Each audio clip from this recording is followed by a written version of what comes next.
Hey guys, what's going on? Today I'm going to talk to you about the many benefits of using reps in reserve and the RPE scale in your training programs and why that's very, very beneficial for the goals of developing strength or just simply put for hypertrophy. Either way, we're going to get right into it, and I've got many examples of why you should be using reps in reserve when you train. Okay, let's do it. So basically, my thesis is this.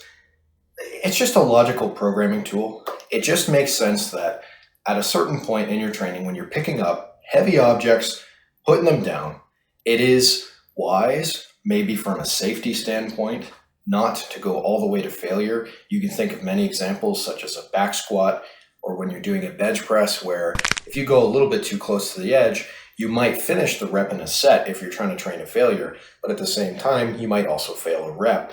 And that doesn't just apply to when you're testing your strength, right? Going for a 5-rep max or an AMRAP with a particular weight, or you're trying to test your 1-rep max after several weeks and months of training. This applies to just ordinary sets that you do on a daily, weekly basis, right? If you take them always to failure, at some point you're liable to fail a rep. And on certain exercises, that's safer. And on other exercises, it's not as safe, right? A biceps curl versus a back squat or a bench press has far less practical impacts, but it's much safer to do that, right? The biceps curl isn't going to crush you or pin you. And you've probably all done the roll of shame at least once at some point, right? I know I have. And as far as on that same note, right, it's not just about the safety of not failing a rep and getting stuck under a bar, but also the quality of each rep that's performed within a set leading up to failure. Guess what? They're going to gradually decrease. So therefore, rep quality is higher when the set is not taken to failure. That is an inescapable truth. That doesn't mean you need to have 5 or 6 or 8 or 10 reps in reserve on every set when you train. But if you have 1 or 2 or even 3, that makes a big difference, whether it's isolation movements, compound movements, whether it's machines or barbells. It does make an enormous difference on the quality of how your reps look. And especially to beginners and intermediates, think about this. You're struggling now to produce quality reps because you have less experience with these tried and true movements, right? You're trying to develop good technique to be efficient, to be safe, to take care of your joints, to work the target muscles correctly, and adding the fatigue of going to failure is just one impediment. Now, we have to be careful with the terminology, and one of the downsides of failure training, as I'll get into, is there's not one fixed definition, right? Some people would say, oh, failure is when you can't do any more strict reps. Well, then there's another problem with that because what is considered strict is subjective. I agree with the spirit of that statement, right? It makes sense to stop when the reps get sloppy and to not count those as reps. If you're cheating a little bit or cutting out some of the range of motion, significant amount of range of motion, that makes sense. But either way, when you don't go to failure period, you're going to have higher quality reps. And sometimes when you make a progression, you're not always 1 rep stronger than you were last time, which means if you always go to failure, you're going to have to be content at some point hitting the same number twice or even 3, maybe even 4 times, whether that's a set of 5. 5 is still failure for multiple sessions, or 8 or 10. 10 is still failure with the same weight for multiple sessions. So sometimes a progression means spending the reps in reserve that you have. And what that might look like is, say on a squat, you do 8 reps with a given weight at an RPE of 8. Now, that session, let's call that session 1. On session 2, you're going to add a rep. Now, you might be a full rep stronger, so adding to 9 might still be with 2 in reserve, but it might not. It's questionable whether it's a RPE 8.5 or RPE 8 still. Either way, by having those reps in reserve, you ensure that when you spend some of your reserve energy for the purposes of a progression, again, you're not failing those reps. You're not bummed out going, oh, I tried to do an extra rep, but I couldn't. Well, if you have some in reserve, you always can, depending on how many you have in reserve and how many progressions you've made, right? But of course, we're manipulating not just reps, but also weight. So it's going to fluctuate. There's going to be a nice ebb and flow over time. Then what? With volume and rest pauses, you can easily compensate for a low RPE set. Basically, If you are having a hard time adding reps to sets, you can add a fourth or a fifth or sixth set with a smaller amount of work being done that's far from failure to basically, it'd be like sprinkling extra work onto those first 3 or 4 or 5 sets. So using an extra set, you can simply make up for the fact that you weren't training to failure, right? It's easy to say, oh, instead of 3 sets of 10, all out, right? Three sets at RPE 10, all out. I'll just do 4 sets at RPE 8 or first one at RPE 9. You can do that, and that's a perfectly valid way to train. That's how I train a lot. You get that extra set to compensate for the fact that your intensity is your relative intensity is scaled down. What does rest pause mean? Well, rest pause can be as simple as this on bench press. Say you do 5 reps and you're feeling pretty winded, but you want it to get 7. Well, you just put it back in the rack, take a good 20-second rest, and then unrack it and start doing the rest of your reps. That's going to ensure that you don't fail, and it's going to increase the quality of those reps more than likely. People like to trash talk on RPE, and some of those same people don't even train hard to begin with, right? Some people just don't understand what it is, and maybe they're confused about it. RPE is basically a scale from 1 to 10, and the closer you get to 10 basically means the closer you get to failure. RPE 10 means you can't do any more. RPE 9 means you can do one more. RPE 9.5 means you could have done the same amount of work with slightly higher weight, let's say 5 pounds or 2.5 pounds. It's really simple, and reps in reserve is the same thing minus the 0.5s. But basically, people who trash talk on RPE saying you're not going to train hard enough, often they don't train very hard to begin with. So if you're going to criticize training protocols like this, it's perfectly fine if you disagree with me on reps in reserve, but at least try and know what you're talking about and experiment with it on your barbell squats if you train those, or bench presses, and then you tell me how it changed your programming, right? Again, the total number of reps you do with given weights, meaning the volume, right? The tonnage that you do, that's the driver of progress, not the act of going to failure. Okay, so don't trash talk RPE unless you have experience with it. What else? Mental and joint fatigue is probably being spared through the practice of having reps in reserve and using the RPE scale.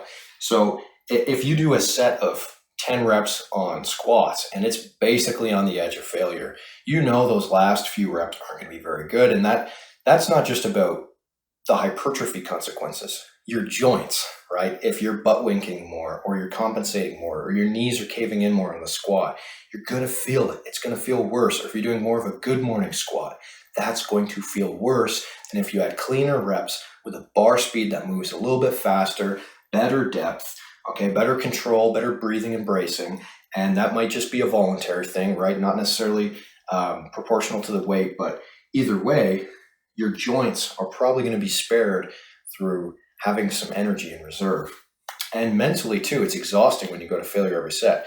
Maybe that makes you sound like a baby for saying that, but guess what? You'll feel better during your session if you have hard but not all out sets, especially on compound movements like a deadlift. It takes a lot of gusto to take deadlifts to failure regardless of the rep range. You don't have to get a stimulative set. Deadlifts are so intense, guys. You can have 2 or 3 or even 4 in reserve and you'll be just fine. But they have to be honest things, honest amounts of hard work. And a quick criticism of RPE is, oh, well, what if you estimate it poorly? Rating of perceived exertion is a way to make it okay to lift light weights.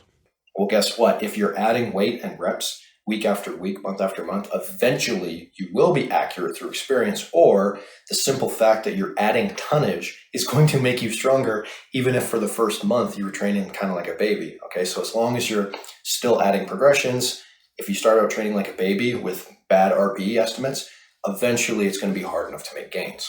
That's inescapable. Now, let's talk about some of the quick differences between RPE and RIR. There's not a lot. RPE 10 and reps in reserve 0, basically the same thing. So there's not really a difference. They're basically describing, I can't do any more reps on this set with this weight. That's what that's saying.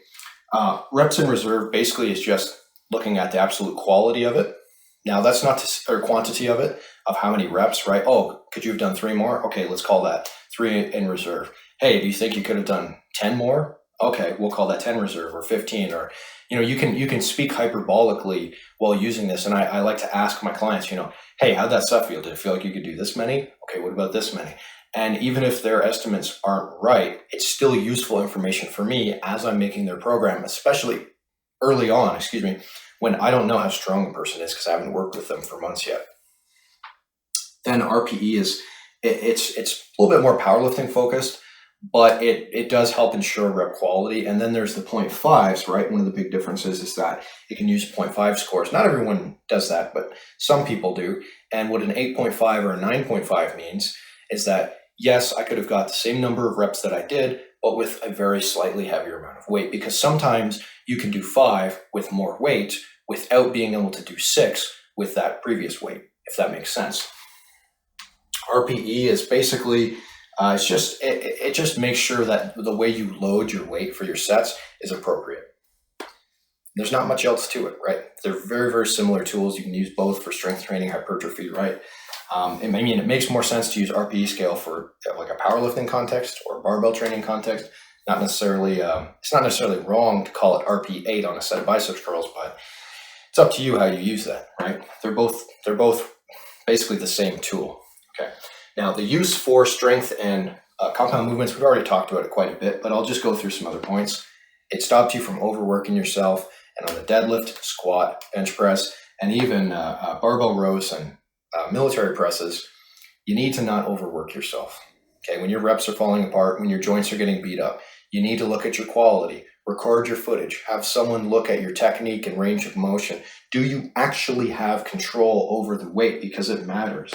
So this is helping you not overwork yourself and therefore not injure yourself.